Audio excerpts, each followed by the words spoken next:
Bersamaan dengan kegiatan belajar bersama Simokos di Poskoki, anggota Satgas TMMD kenalkan SPS Itu TNI kepada anak-anak melalui film TNI di Poskoki Desa Jatimulyo, Kecamatan Tambakrejo, Kabupaten Bojonegoro.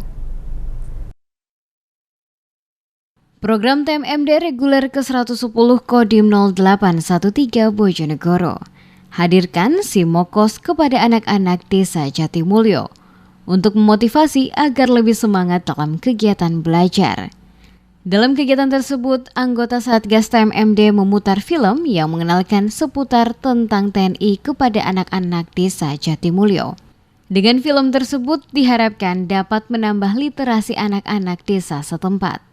Naura, anak desa Ngerancang, mengaku senang melalui program tersebut. Naura dapat belajar bersama dan meneladani tokoh TNI, dan ia juga bercita-cita untuk menjadi TNI wanita.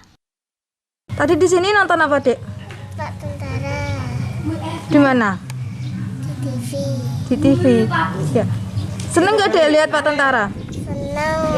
Besarnya pengen jadi apa, Dek? Tentara.